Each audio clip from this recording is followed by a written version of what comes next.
Olá, bom dia a todos. Bom dia. Estamos aqui, né, ao vivo, né, para mais um webinar da Escola Superior de Redes, dessa vez em parceria com o Comitê Técnico de Monitoramento de Redes, né, da RNP.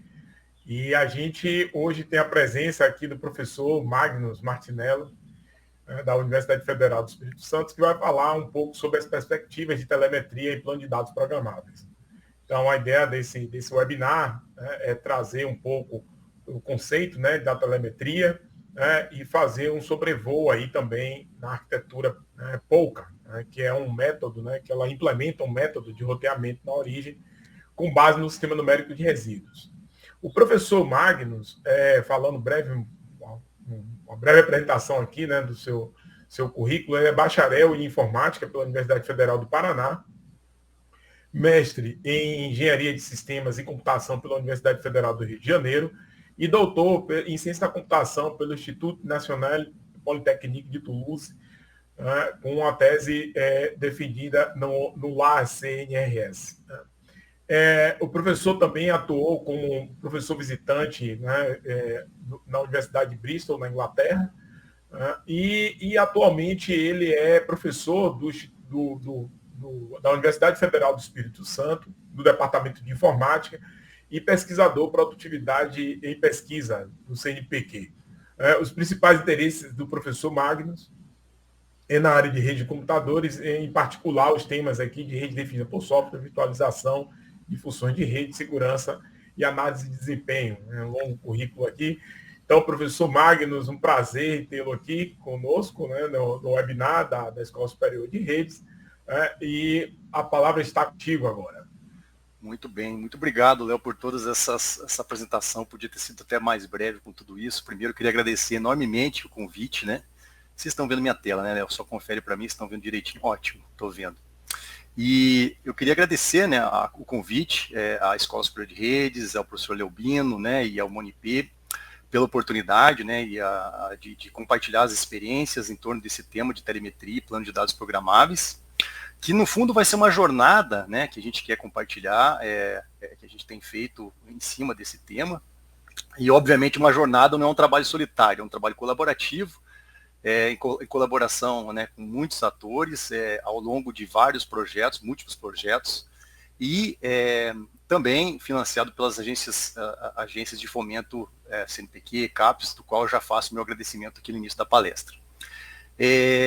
Bom, eu também, no fundo, só sou um representante, né, desse grupo de pesquisa e das pessoas que vão atuar, que no final eu vou apresentar os nomes, dar os créditos para realmente quem faz, e eu só estou justamente aqui representando esse grupo como alguém que participou desse processo ativamente, então esse hoje é o meu papel que eu vou desempenhar aqui.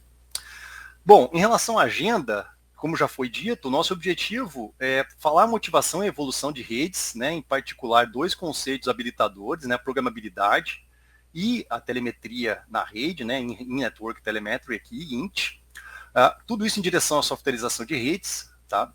E também o que a gente vai fazer vai ser um histórico de medições em rede e telemetria embed, mostrando um pouquinho das tecnologias existentes, padronizadas, algumas oportunidades e aplicações que começam a existir a partir desse tipo de abordagem, né?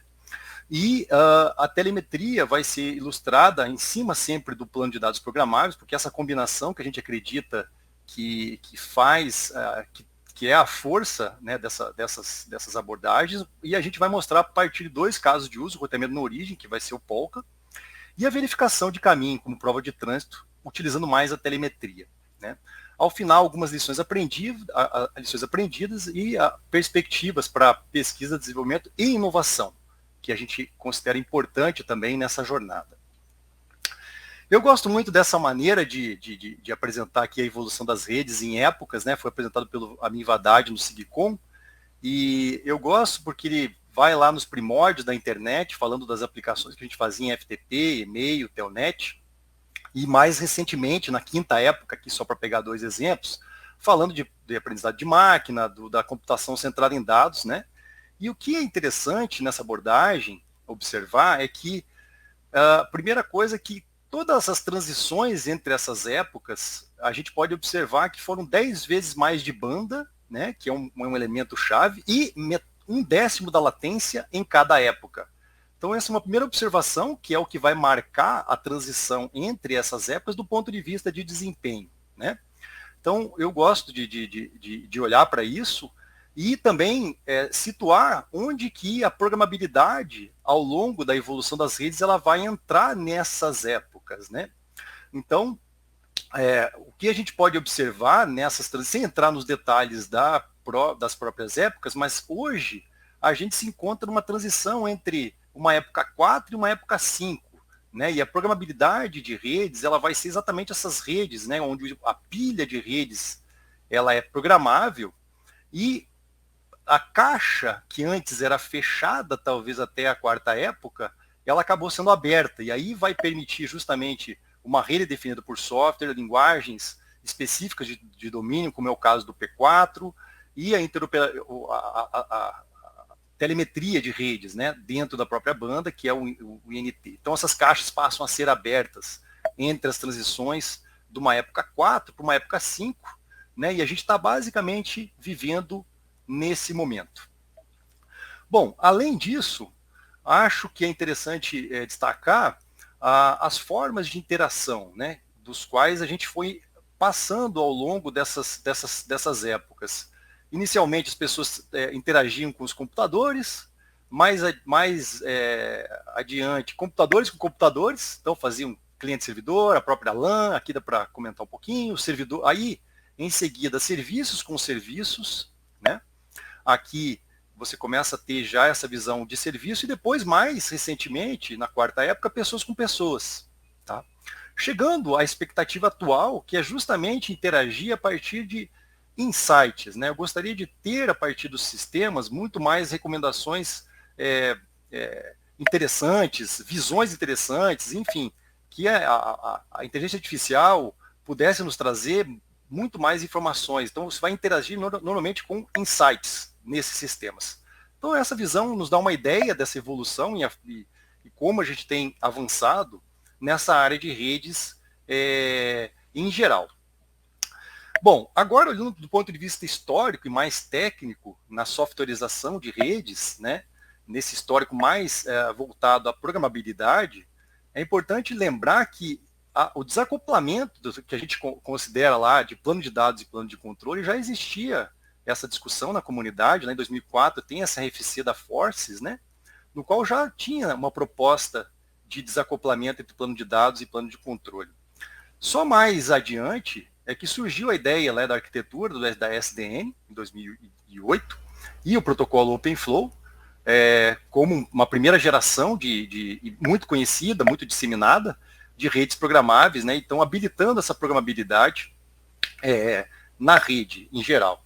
Né? O que é interessante dizer é que o OpenFlow, apesar de ter sido adotado por grandes players, por exemplo, no Google, ele não foi talvez massivamente adotado em pequenos provedores, em provedores médios. Né? No entanto, outras, assim, acho que um dos motivadores é que a aceleração e o processamento de pacote, ele é um tópico interessante e necessário, né? E aí vem o surgimento do DPDK, no qual a Intel e entre outros vendors, eles vão propor a ideia de reutilizar CPUs que estavam ociosas em data centers. Então, para quê? Para fazer justamente encaminhamento de pacote de maneira acelerada, reutilizando essa capacidade ociosa, por exemplo, em data center.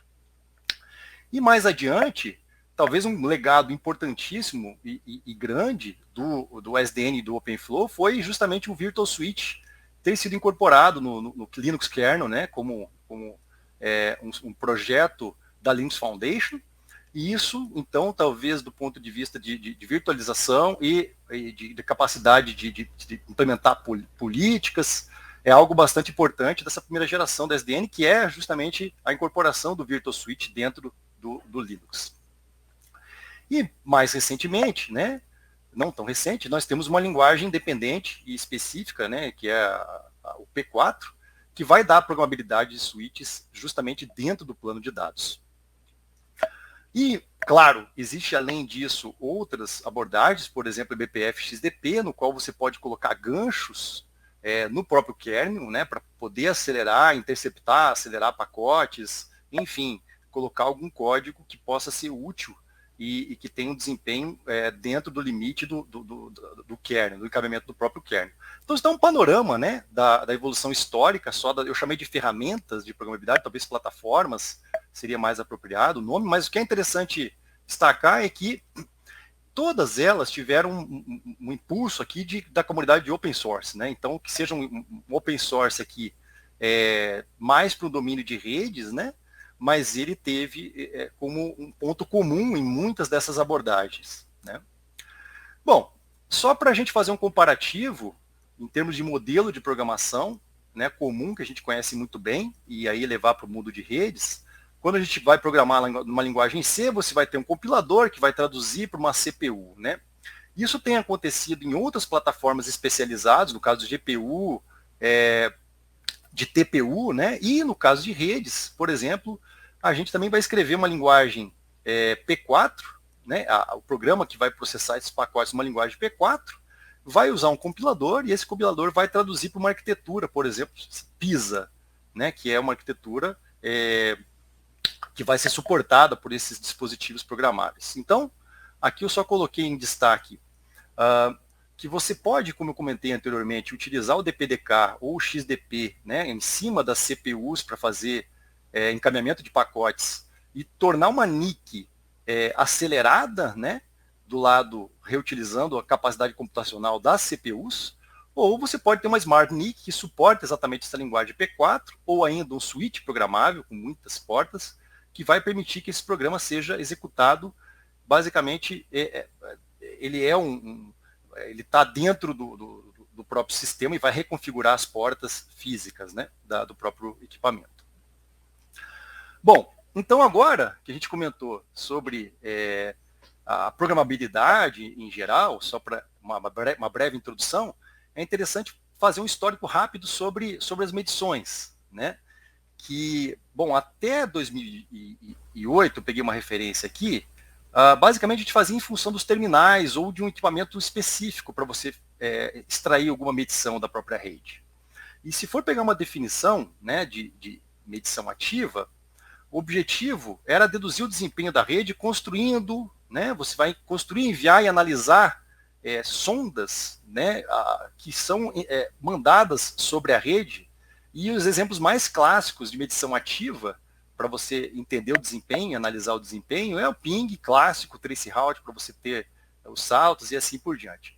Do ponto de vista de medição passiva, só para ser bem breve aqui e bem em alto nível, o objetivo aqui, então, era analisar o tráfego de uma rede, por exemplo, espelhando portas de tráfego, né? Então, era desviar sem enviar essas sondas ativamente dentro da própria rede, mas capturando e analisando offline ou pós, né, o armazenamento dessas estruturas que são coletadas. Então, NetFlow, SFlow são os exemplos típicos da medição passiva até basicamente antes de 2008. Depois, lá em 2008, quando o SDN começa a surgir, né, nós temos outras possibilidades de medir, né, contadores dentro do próprio OpenFlow, que permitem olhar os fluxos, né, então o plano de controle ele pode extrair, fazer consultas no plano de dados e entrar nesse loop de controle, medição e controle, extrair medidas a partir da própria rede. Mas não havia uma possibilidade dentro, né, uma possibilidade dentro do próprio plano de dados de você extrair medições. Então, quando a telemetria de rede é introduzida, a medição de rede não trata mais do plano de dados como uma caixa preta, né? De uma certa forma, você fazer as consultas no SDN sem fazer uma abertura, uma transparência e também a programabilidade que pode ser utilizada em conjunto com a telemetria, né? O que vale a pena dizer também é que você permite medidas em tempo real, né? Quando você faz telemetria in-band, né? Porque você vai usar um encaminhamento e uma estrutura de metadado no pacote para sair coletando essas medidas ao longo da rede. Então, isso te dá uma medida de desempenho muito fina, muito granular, né? Uma granularidade muito fina, que antes não era possível, né? Até nesses primórdios da medição, ou se fosse fazer alguma coisa muito sofisticada, você teria que ter um equipamento extremamente específico para extrair esse tipo de medida nessa ordem de grandeza, né? Então, isso dá uma ideia um pouquinho da evolução de medições em telemetria na própria rede. Falando agora um pouquinho de tecnologias existentes, padronizadas, acho que o que a gente pode comentar nessa padronização, eu destaquei 2 órgãos aqui, né? Uma iniciativa que é o Embedded Network Telemetria, o INT, que é liderado pelo P4 e a ONF, né, cujo objetivo, então, vai ser coletar, reportar o estado da rede via plano de dados programável, sem intervenção, nesse caso, do plano de controle, né? Então, aqui há um grupo e muitas abordagens, muito trabalho em função do INT, né, e organizado pelo INF, coordenado pelo INF. E do outro lado, existe o pessoal do IETF, nesse grupo IPPM, né, que é um working group, que chama, então, aqui a In Situ Operations Administration, o IOAM, né, cujo objetivo, então, é conduzir alguma pesquisa bem tecnológica e padronização na arquitetura e protocolo de telemetria. Então, um foco um pouquinho diferente, tem algumas interseções, mas também propósitos um pouquinho distintos. Tá? Existem outras iniciativas, mas essas são as 2 principais que a gente vê recentemente. Muito bem, e agora, com essa nova abordagem, possibilidade, o que a gente conseguiria fazer de maneira bem inicial, só para ter uma ideia, o que abre de possibilidade quando a gente tem telemetria na própria rede, nós poderíamos, então, medir a qualidade do próprio caminho, agora registrando, por exemplo, por onde passou o pacote, qual é o comutador, a porta pelo qual ele passou, o tamanho da fila, isso salto a salto. Então, você teria condições de medir a qualidade de uma rota em função dessas sondas que vão ser enviadas juntamente com os próprios pacotes, né? Elas são sondas que estão no plano de dados e você vai armazenando metadados dentro do próprio pacote. Outra coisa que a gente consegue fazer, sendo bem específico aqui, é que se você imaginar micro rajadas, né, num espaço, né, quer dizer, uma porta que recebe uma rajada de pacotes num espaço muito curto de tempo, por exemplo, microsegundos, você não consegue fazer isso com SNMP ou com NetFlow com essa ordem de grandeza. Ou se for fazer, realmente vai ter que fazer alguma coisa muito tunada. Então, aqui você tem essa possibilidade de identificar micro-rajadas que pode servir de gatilho, por exemplo, para um congestionamento ou para outro tipo de aplicação. Então, aqui a gente mostra dois pontos apenas para dizer que isso abre uma série de possibilidades, né? Amplia o horizonte de construção para novas aplicações de precisão da medida, amplitude, enfim, várias possibilidades se abrem a partir da telemetria na própria rede. Tá? Muito bem, ótimo, porém, nós temos problemas de pesquisa, né? Então, a telemetria, ela abre muitas coisas, mas ela também, imagine que a gente tivesse agora que garantir a cobertura de nós de interesse, né? A figurinha mostra algumas coisas ali. E a gente precisa, então, enviar essas sondas tentando ser a menor sobrecarga possível na própria rede, né? Então, você vai precisar enviar essas sondas de maneira categórica ao longo da rede, e vai ter que fazer esse planejamento das sondas via, por exemplo, um algoritmo de otimização, porque esse é um problema complexo. Como é que eu vou fazer a cobertura de uma rede toda? Escolher esses caminhos. E o que eu considero ainda mais importante é como explicitamente você vai selecionar por onde essas sondas vão passar, os caminhos, né? Usando os algoritmos de destino, padrões, de onde o destino, que é a métrica, né, que você vai considerar nos algoritmos, e os próprios protocolos. Então, para fazer esse tipo de escolha dos caminhos baseado em destino e nos algoritmos padrão, isso é extremamente complexo e muito difícil de ser feito com aquilo que a gente tem. Então, a pergunta segunda nessa linha seria como então que a gente configura o roteamento de modo a garantir que essas sondas sigam explicitamente os caminhos.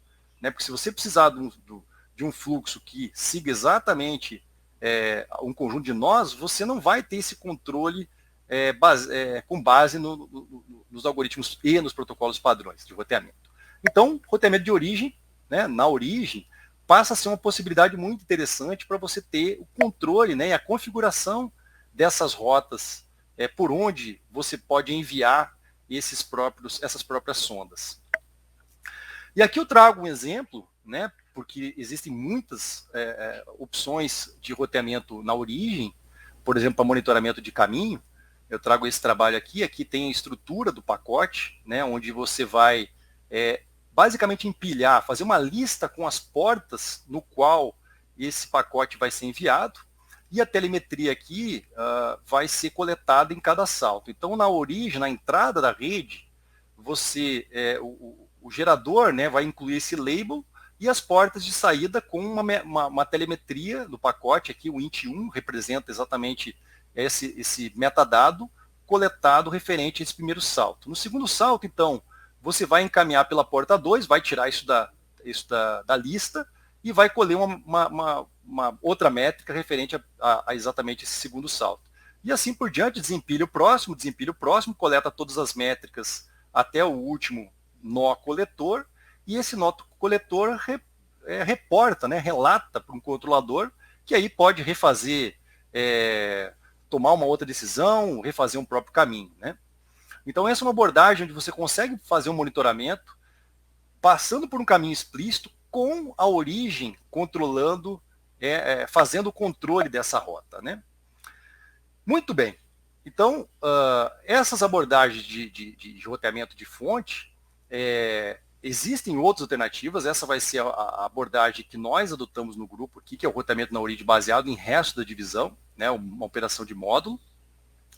E chama-se Polka, então tem esse nome, Polynomial Key-Based Architecture. Ela é realmente uma proposta alternativa de roteamento de fonte na origem. E ela tem essas características que a gente tem explorado como alguns benefícios da própria proposta. Primeiro, ela é aberta, interoperável. No núcleo aqui, ela é sem estado, né, e também tem um tamanho de cabeçalho fixo. Isso pode dar algumas vantagens para essa proposta. Ela é implementável em suítes programáveis, isso que a gente vai mostrar nessa apresentação. Tem a capacidade de policy base, né, de especificar uma política no tunelamento também. Então, esse é eu quero mostrar isso com um vídeo bem rapidamente. E ela é agnóstica à topologia e permite também multicaminho, que é algo não suportado, por exemplo, numa lista onde você tem uma única porta para desempilhar num dado momento de encaminhamento, né? Bom, aqui está o artigo original da proposta, da tese de doutorado da Cristina. Mais adiante eu volto, no final eu deixo as referências para todos poderem, quem tiver interesse, de dar uma olhada.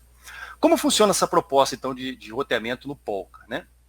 Na fase de configuração, o que a gente vai associar para os nós de núcleo são polinômios irredutíveis, né, aos comutadores aqui que estão em verde nessa figura. E esses polinômios irredutíveis são equivalentes aos números primos que a gente tem, só que aqui em base 2, né, em base polinomial.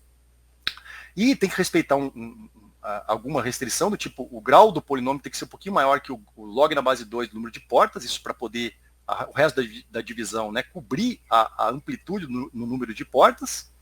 E as portas aqui que estão ao redor desses nós, eles também são representados como polinômios binários, como identificadores, né, também na mesma base de polinomial Galois-Field 2, são os identificadores das portas nesse sistema. Joia. Então, como é que a gente vai escolher um caminho, né, para um certo fluxo, aqui em azul, representado aqui, que vai seguir esses nós em vermelho, por esse conjunto de comutadores, e vão sair pelas portas azuis ao longo dos comutadores, como exemplo. Então, nesse caso, nós temos esses polinômios em azul, os identificadores dos nodos, identificador dos nodos, tá certo? E as portas em azul. O que a gente quer fazer é representar, né, e talvez essa seja a maior marca, e como a gente enxergou a rede como um sistema de congruência. E isso tem sido um dos argumentos que a gente tem usado em muitos trabalhos, né, que dá para resolver muitas coisas explorando muito o sistema numérico de resíduos.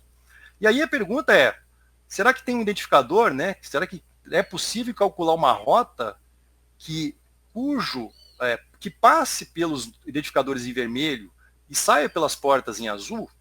E a resposta, sim, a gente calcula exatamente esse identificador de rota a partir do termo dos restos aqui representado. Tem uma complexidade que está representado aqui, e mais exemplos vocês podem encontrar no algoritmo de Euclides estendido. Então, basicamente, como é que funciona? Você vai ter exatamente esse identificador que a gente calculou, cujo resto da divisão pelo polinômio, pelo primeiro, te dá a porta 1, te dá a porta esse 1, 0, né, identificador 1, depois 1, 0 e assim por diante. Então, a gente consegue identificar, a partir desse sistema numérico, qual é a identidade nesse label, nesse rótulo, que vai permitir definir exatamente essa rota. Joia, porém, o que acontece é que a operação de módulo não é uma operação nativa em computadores programáveis. Tá? No entanto, o que a gente conseguiu fazer, e aí vem o mérito de explorar a base 2, lá do sistema de resíduos Galois Field em base 2, foi que a gente encontrou exatamente uma técnica para reutilizar o CRC, onde o módulo é calculado a partir de 2 shifts, reusa o CRC e mais 2 shorts, né? Sendo que o CRC, só para lembrar, você tem um polinômio gerador, com as operações de divisão, você vai ter um resto que você vai incluir como um conjunto de bits para servir de checagem de integridade, né, na origem, depois no destino, você vai verificar se essa operação de CRC bate com um conjunto de dados, e aí você tem uma checagem de integridade. Então, só para dar um exemplo bem rápido aqui, o que a gente tem, então, é exatamente, a gente vai associar os identificadores ao polinômio gerador, né? Então, aqui esse é o polinômio gerador aqui, e o identificador de rota que veio calculado, a gente vai aplicar essas operações de shift right, shift left shore, reusa o CRC, faz um outro shore e você tem como porta de saída exatamente o que você gostaria. Então, a gente reusa o CRC, isso foi uma equivalência, né? uma forma de reutilizar alguma coisa que já estava presente e que tem um desempenho, que, como a gente vai ver adiante, muito interessante, né? Devido a a proximidade, né? Proximidade entre os sistemas. Dando continuidade, então, só para ilustrar como é que é o encapsulamento na borda, nesse caso, chegando ali, o que vai acontecer, que o nó de borda vai encapsular esse identificador de rota no pacote. Adiante, no segundo nó, você faz o resto da divisão, então, pelo identificador do nó, né, dando a porta de saída igual a 1. Lembrando que, então, não é escrita no núcleo do pacote, ele não tem tabela também, ele simplesmente opera com essa operação de resto da divisão, reutilizando o CRC. E assim por diante, você vai no segundo nó, faz a mesma operação, né, e assim por diante, até chegar no nó de borda, onde vai ter uma ação de desencapsulamento e entrega, né, desencapsula o identificador da rota e entrega para o destino de modo equivalente. Então, você tem uma proposta aqui de roteamento baseado em resto da divisão. Só para agora entrar um pouquinho em mais detalhes da implementação e avaliação desse Polka, dessa proposta do Polka em um ambiente experimental. Então, aqui vem um pouco mais da evolução da ideia inicial, onde ela foi implantada lá no teste bed experimental do RARE, que está aqui descrito. Aqui são os 4 suítes em Amsterdã, Poznan, Budapeste e Frankfurt, onde em azul tem um caminho mais azul, o caminho mais curto, e o caminho mais longo em vermelho, né, representando aqui. Aqui a gente tem já resultados de desempenho de throughput, onde o Polka se mostra equivalente a qualquer outra abordagem, por exemplo, baseada em lista ou em tabela, né, tanto em latência quanto em throughput. E vale dizer que essa proposta, então, da tese de doutorado foi contemplada lá no programa de pesquisa da Google em 2021, na área de redes. Isso abriu bastante porta para o nosso grupo, né? E é o trabalho da Cristina, do doutorado, Cristina Dominicini. Só para dar um exemplo, a gente fez essa proposta para a iniciativa de encaminhamento da Intel e também recebemos, a gente venceu também essa proposta, né? Foi vencedora lá, foi premiada, e a gente recebeu 2 suítes, que depois eu até posso comentar, eles já estão em funcionamento dentro da rede experimental da própria RNP. Também foi apresentado em 2022 lá no ONF, né, o trabalho agora do Rafael Guimarães, que era mais voltado à parte de multipath. Então teve uma sequência bem interessante que nos fez nos encorajou a seguir adiante. E o que vale também dizer é que nessas tentativas de implantar a ideia num testbed real, a gente encontrou uma parceria com uma plataforma de roteamento aberta, que é o FreeRouter, que você pode começar pela emulação dessas propostas. Então ele tem um plano de controle legado com muito protocolo disponível e também programável, porque uma vez que você faz a codificação, a prototipação no ambiente emulado, é possível traduzir para o Barefoot Tofino, por exemplo, né? Então tem uma Southbound, uma API que permite a tradução do que você tiver de FIBs ou de tabelas para justamente ser traduzido para P4, né? Ou ainda DPDK, ou ainda XDP. Então, a vantagem que a gente enxergou, e eles, e o desenvolvedor, que é o Xaba, ele basicamente entendeu que dava para fazer a implementação do Polka dentro desse tipo de ambiente, né? Então, foi uma parceria extremamente valiosa para a gente avançar essa abordagem. Só para vocês terem uma ideia, então o Polka foi incorporado ao RARE, né, ao testbed e ao FreeRouter como um primeiro protocolo não padronizado. Ele está disponível lá com um suporte de camada 2,5, digamos assim, nesse conjunto aqui, onde você pode configurar rotas e tunelamento a partir do Polka. Então isso dá um bloco, né, de building block, né, os fundamentais para a gente construir novos serviços, né, de roteamento e tunelamento com esse tipo de proposta. E a gente acredita que tem um valor, né, justamente de inovação, pela própria definição aqui, porque realmente teve alguma coisa que foi bastante inovadora, dado o contexto que a gente entrou. Aqui tem um exemplo no SPRC, tá, onde a gente apresentou essa iniciativa, os detalhes dessa jornada com o Everson, que é outro aluno do doutorado. Bom, eu queria só aproveitar, não sei se eu consigo fazer aqui aqui eu tenho um vídeo, eu acho que vou só tentar compartilhar o vídeo com todos. Deixa eu tentar aqui, se vocês me permitem.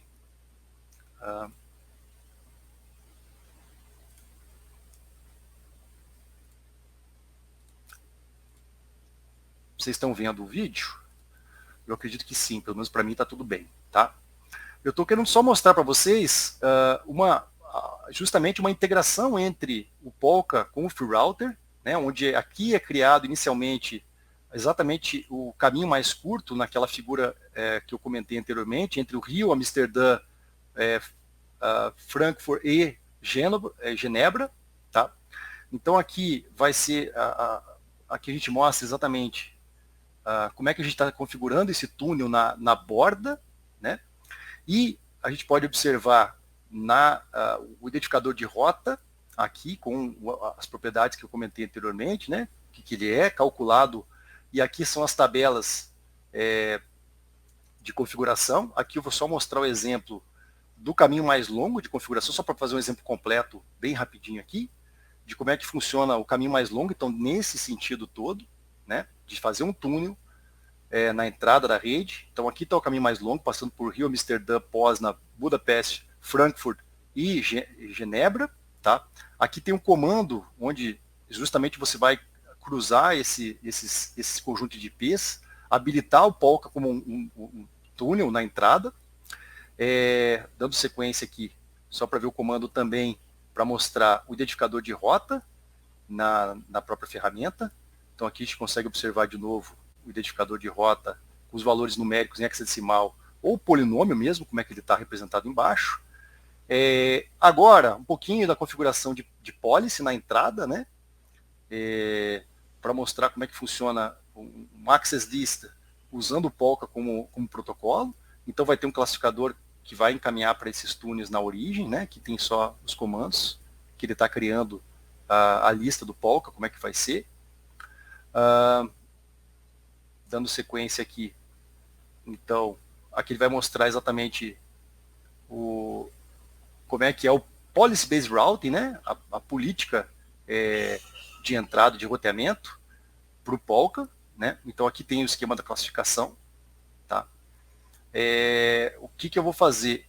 Bom, e aqui, mais adiante, aqui tem um tráfego, só para mostrar que está funcionando, só rapidamente. Então aqui tem as interfaces todas de envio entre esses nós, e aqui ele está fazendo então o rio passando pelo túnel 1, e aí a gente consegue ver a quantidade de bytes transferidos entre esses dados no túnel 1. Então isso mostra que você tem tráfego entre esses caminhos todos, passando por Amsterdã, depois passando por Poznan, aqui mais talvez aqui seja até melhor, Poznan e assim por diante. Aí tem o último ponto, bem rapidamente, que é a migração de caminhos, né? Então, qual é uma das vantagens do Polka em relação a outras propostas? Que você tem, basta você configurar na origem o identificador de rota para fazer uma troca muito ágil de caminhos. E isso a gente está mostrando exatamente aqui, nessa parte aqui do vídeo, onde você tem o túnel 1, onde não tem nada acontecendo. Aqui ele parou o túnel 1, está sendo enviado por esse caminho. Então aqui estava sendo enviado, ele deu um stop aqui por esse caminho, deu um no IP, agora ele vai levantar exatamente a interface do Polka, mandando via túnel 2, que é saindo de uma rota mais curta para uma mais longa, ou o contrário. Tá? Eu acho que é mais longa para mais curta. Tá? Então, isso mostra agilidade de configuração de caminho. Agora foi, tá? Então saiu do túnel 1, passou a transmitir pelo túnel 2. Né? Então a policy reenvia os pacotes para o túnel 2. Bom, então agora eu vou dar um stop aqui e voltar para o resto.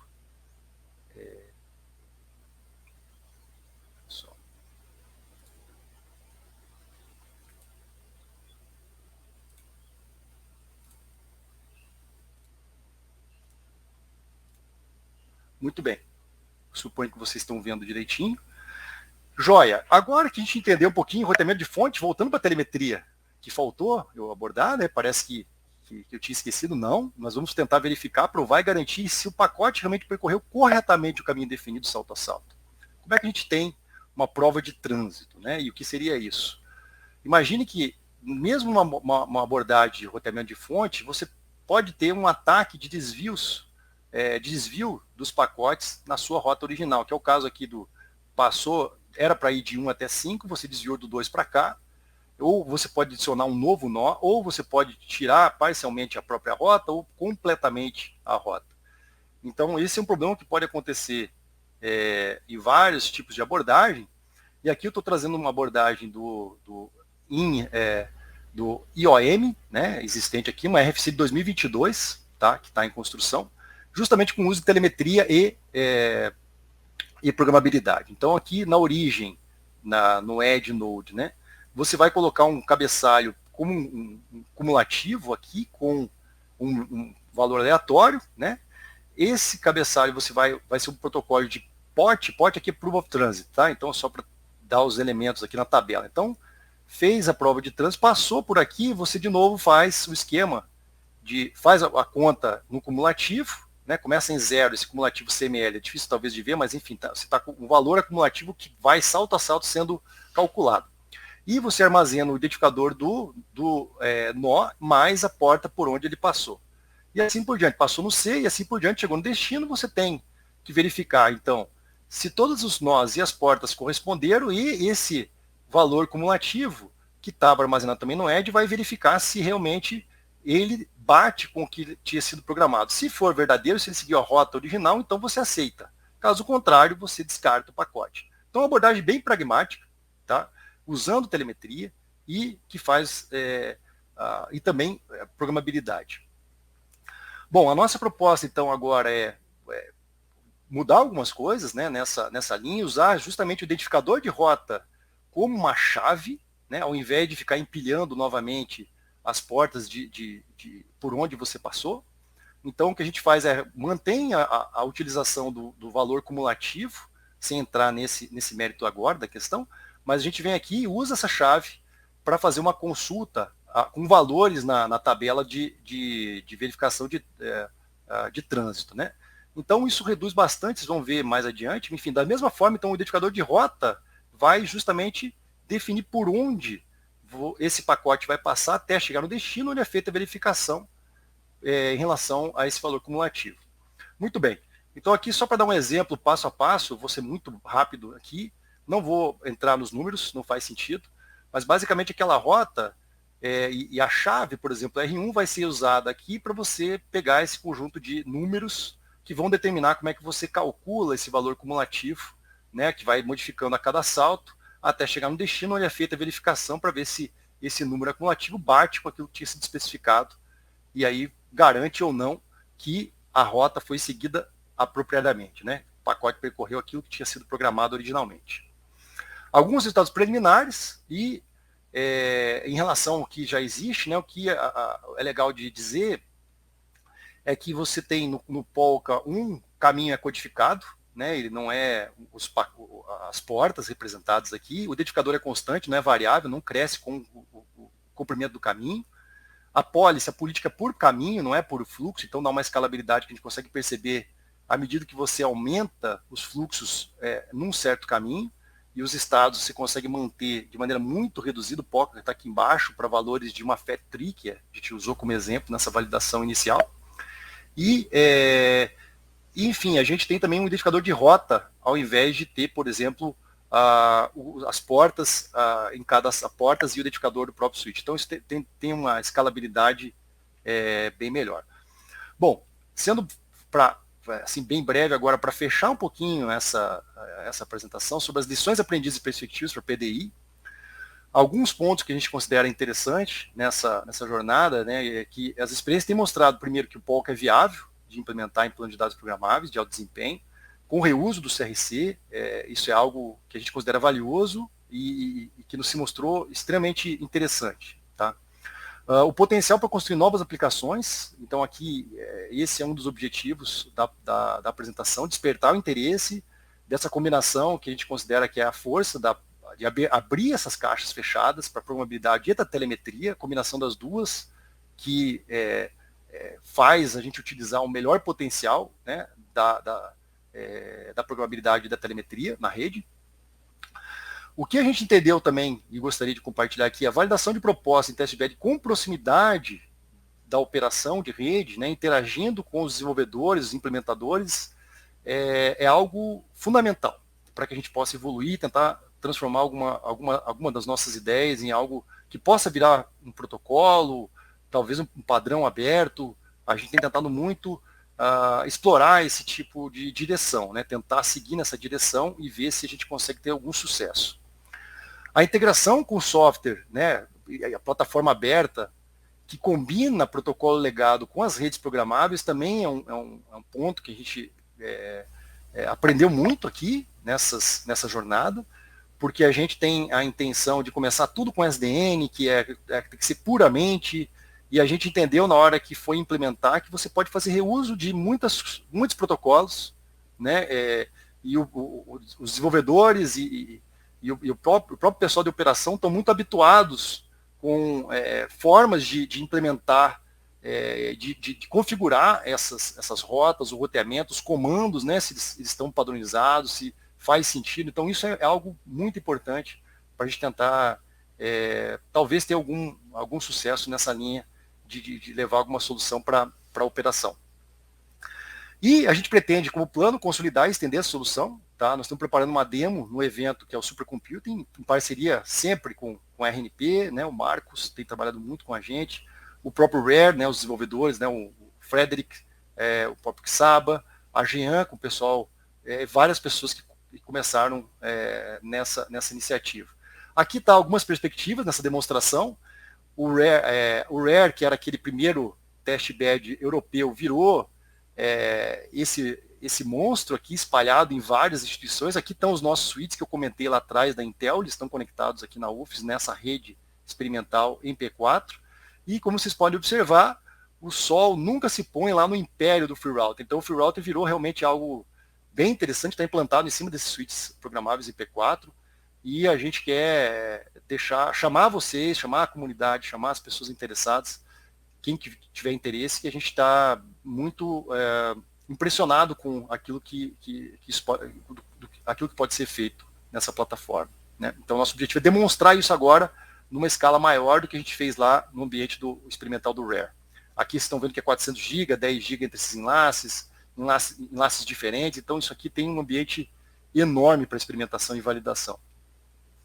Aqui eu queria deixar algumas publicações recentes como referência do grupo, sem entrar nos detalhes, as referências, em particular o Git do Polka, por exemplo, como referência, com, por exemplo, The Sector, para vocês entenderem onde está o cabeçalho, quem tiver interesse nisso. E queria agradecer a atenção de todos aqui, os créditos para as pessoas que realmente fizeram parte aqui dessa jornada, são muitas, né? Então, aqui estão os nomes de todas, espero não ter deixado ninguém, mas aqui estão os créditos de quem realmente contribuiu muito com essa proposta, com essa jornada toda. Eu queria agradecer novamente a todos e devolvo a palavra, então, para o professor Leobino. Obrigado, Magnus. Fala aí super interessante, né? E assim, enquanto não tem perguntas, né, eu vou fazer uma pergunta, porque essa é uma temática que está no escopo das nossas investigações, né, dos temas que a gente tem discutido no CTMON, né? Você é membro do CTMON também, né? E aí, no ano passado, a gente meio que identificou, por exemplo, na hora que a gente estava fazendo a prospecção tecnológica, né, identificando tendência, né, visão de futuro, a questão do monitoramento da camada de aplicação, né? E aí você traz uma coisa interessante, que é a história da telemetria, né? E eu achei interessante o link que você fez, a vinculação que você fez da telemetria, né, com o roteamento aqui na origem, né? Roteamento, definição de caminho na origem, né? Aí eu me remeteu, por exemplo, a algumas aplicações que elas são genuinamente multicaminhos. Eu vi que vocês têm um trabalho que é o MPolka, né, que você não falou aí, né, que na verdade é você também fazer multicaminhos, né, na origem. Então, assim, protocolos, por exemplo, como o Quick, né, que você tem, ele é por natureza multicaminho, né? E aí eu fiquei pensando como é que seria, por exemplo, uma solução, se é possível, né? E de repente trabalhos futuros aí em colaboração contigo, a ideia de você ter uma infraestrutura de medição, né, multicaminho orientada pela aplicação. Porque uma coisa boa da telemetria é justamente você poder fazer medição sob demanda, né, e da aplicação que você está. Já por outro lado, você traz o Polka, né, ou o MPolka, que é a história do multicaminho definido na origem. Como é que junta esses dois mundos? Eu vejo essa possibilidade justamente de você poder dar suporte a essas aplicações que são genuinamente multicaminhos, com UDP em cima. Então, eu queria ouvir um pouco de você sobre essa perspectiva. Muito boa pergunta, professor Leobino. Ótimo ponto, né? Acho que essa questão do multicaminho, eu comentei uma parte, realmente a gente não trouxe aqui para discussão, acho que não era o propósito, né? Acho que quis fazer um corte aí, a gente tem que fazer essa seleção do que a gente vai apresentar para ser um pouquinho mais claro, pelo menos naquilo que a gente traz para compartilhar. Então, Léo, eu acho que assim, ó, a lista, se você fizer um roteamento na origem com lista, você não consegue fazer um multicaminho. Você vai ter que fazer porque você vai ter num certo momento, quando você vai encaminhar, eu falei isso, você tem que ter duas portas, né? Como é que eu vou mandar para duas portas? Então você vai estar a decisão é uma porta num certo momento. Então você não tem isso por definição da proposta. Quando você codifica, que é o caso no sistema de codificação em resíduos, ou pode ser outros, né? A gente acredita muito nisso por uma série de propriedades que ele traz, né, no roteamento de fonte. Então, quer dizer, o label tem significado matemático, ele não é um label flat, né? Você sabe que ele representa um conjunto de nós e portas que ele vai passar, então ele é um identificador único de uma rota, tá? Isso dá uma propriedade muito interessante, tá? Você pode interpretar agora as portas para transformar em multipath, ao invés de ser um identificador, o resto da divisão você mandar para uma porta, você pode ter como resultado dessa operação de divisão, cada 0001, cada bit, né, o mapa de bits, ele é representado, então, ao invés de ter um identificador da porta. Foi assim que a gente fez o trabalho do Rafael, no caso, que implementou a MPolka, fez essa apresentação recente, né, eu falei até no Before Workshop. Então, é possível você fazer um MPF, o multipath, usando na origem, né, e eu acho que a maior vantagem é que você tem o controle explícito desses caminhos, né? Você pode selecionar explicitamente no sistema de codificação por onde você vai passar, quais são as portas. Isso é uma expressividade, um controle muito bem definido para a engenharia de tráfego e para fazer para estar mais adequado com as aplicações que você comentou, por exemplo, o Quick, né? O próprio TCP, Multipath TCP, a gente tem tentado explorar um pouquinho, mas aí sempre essa combinação do que você tem no host com os mecanismos que a gente tem no núcleo. Às vezes você tem multipath, idealmente era ter os dois mecanismos, o caso ideal, né? Você tem os dois mecanismos multipath no host e multipath na rede. A rede vai tentar te entregar, né? Então, isso é algo bem legal de ser estudado. A gente está ainda engatinhando, nós não temos ainda resultados muito...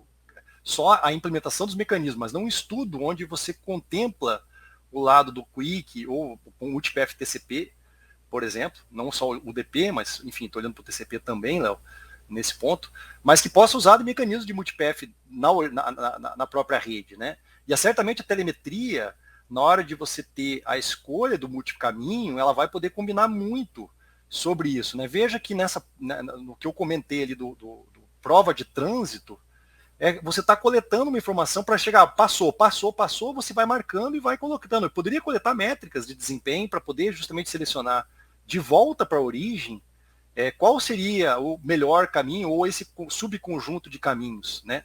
Então acho que tem muita abertura aqui de utilizar a telemetria. A gente não fez ainda um uso, assim, não exploramos muito, não trabalhamos muito. A gente olhou com um grande problema de otimização que não era o foco principal. A gente vai para a parte de roteamento, de controle, mas eu tenho certeza que tem muita possibilidade nessa linha que você comentou, tá? Mas ainda não temos, assim, muito resultado. Nós não, seria legal colaborar, seria legal para a gente colaborar nessa linha, sem dúvida nenhuma, tá? Bacana demais. Enquanto a gente não tem perguntas, tá? Eu vou aproveitando o tempo aqui, tá? Assim, uma coisa que também me acometeu aqui é que você fez um sobrevoo legal aí do histórico, né, das medições, né? Falou um pouco de medições ativa, passiva, né? E híbridas. Eu achei bacana. Também eu tenho feito isso também nas minhas falas quando traz a temática de medições. E aí eu fiquei pensando que também lá atrás a gente falava muito da questão do multidomínio, né? Então a gente falava, olha, na hora que a gente está querendo fazer a identificação de um problema na rede, né, por exemplo, fim a fim, né, a gente tem que combinar com os diversos domínios administrativos, de alguma forma, para que eu possa identificar em que local está acontecendo um determinado problema de desempenho na rede, né? Nessa perspectiva, então, de vocês, de fazer roteamento na origem e telemetria, como é que fica a questão do multidomínio, né? Quando você tem um domínio só é mais fácil, porque você tem um controle, né? Mas também seria um desafio. Como é que vocês chegaram já a pensar nessa questão? Ótima questão, novamente. Sim, Léo. Veja, eu acho que, sendo um pouquinho comparativo, antes de entrar no que o Polka vai fazer no multidomínio, para conectividade multidomínio, acho que você tem lá o Segment Routing, né, que é digamos, o protocolo de referência hoje, que funciona em cima de MPLS, por exemplo, né, o SRVC, o Segment Route VC já tem mais possibilidades, tentando cruzar multidomínio, mas ele usa aquilo que tiver dentro do próprio domínio, né, como abordagem. Né, se quiser fazer um roteamento multidomínio, ele vai tentar usar aquilo que tem disponível. Eu acho que a filosofia do Polka é similar. Se você tiver na entrada da rede Polka nativo dentro do domínio, você mapeia por esse identificador de rota e você vai usando o melhor desempenho dessa camada mais baixa, porque você tem justamente a possibilidade de encaminhar sem tabela, né? E ao longo de todo, até a borda, onde você vai reescrever, tá? Então, acho que a filosofia vai junta. Nós temos algumas vantagens, eu acho, em relação, por exemplo, o comprimento. Primeiro tem, assim, do ponto de vista prático, o Segment Routing, ele, conforme a gente tem conversado com as pessoas, ele é suportado por muito poucos vendors com valor muito caro, tá? E mesmo, por exemplo, o próprio Free Router, ele suporta com algumas limitações hoje em dia, né? O Segment Routing V4, por exemplo, está lá com saltos. Você não tem, por exemplo, o controle explícito da rota. Você tem um controle indireto, que é feito pelo roteamento clássico, o BGP ou o SPF, o Bellman Ford ou o Dijkstra, para selecionar o menor caminho. E você, se quiser fazer uma rota explícita, você vai ter que fazer um peso diferente, você vai ter que se virar. Tá? Então, tem a parte de dificuldade de implementação desses caras, que são então, assim, eu acho que tem muita possibilidade. Outro ponto, para completar. O trabalho de chaining, né, que a gente fez, por exemplo, de encadeamento, onde você sai da rede, vai para o serviço e depois volta, ele já tem uma filosofia que você precisa reescrever em cada segmento entre as cadeias de serviço, você precisa reescrever rótulos entre essas fronteiras entre segmentos. Então, do ponto de vista técnico, seria reescrever, caso tenha Polka nativo naquele domínio, você vai, caso não tenha Polka nativo, você usa aquilo que você tiver, né? E vai e reescreve nas bordas. Então, eu entendo muito, assim, gostaria de seguir muita filosofia do segment routing, né? Talvez seja um pouquinho, não sei se é ambicioso, mas eu acho que é o caminho mais natural, Léo. Acho que é isso. Bacana. A gente está chegando na parte final. Eu acho que a gente pode, assim, pelo menos não apareceram perguntas, então a gente pode ir para o encerramento, tá? Queria lembrar a todos assim que a parte do certificado tem um e-mail, né, da Escola Superior de Redes, vocês podem solicitar. Aproveitar esse espaço também para poder divulgar aqui, né, o Comitê Técnico de Monitoramento de Redes, que a gente discute essas temáticas e outras, né? E nos dias 27 e 28 de outubro, nós vamos estar promovendo 2 eventos que nós promovemos todos os anos, que é o Encontro do CETEMON, tá? E o Workshop de Medições. Esses 2 eventos, eles contemplam aí várias temáticas e tem vários atores, principalmente da RNP e da academia também, mas a RNP, as diversas ações que a gente faz relacionadas à temática de medições. O Magno já teve no ano passado com palestras, né? Esse ano temos outros professores. E agradecer também ao professor Magno pela disponibilidade e passar a palavra para você, Magno, para você poder fazer algum fechamento, tá?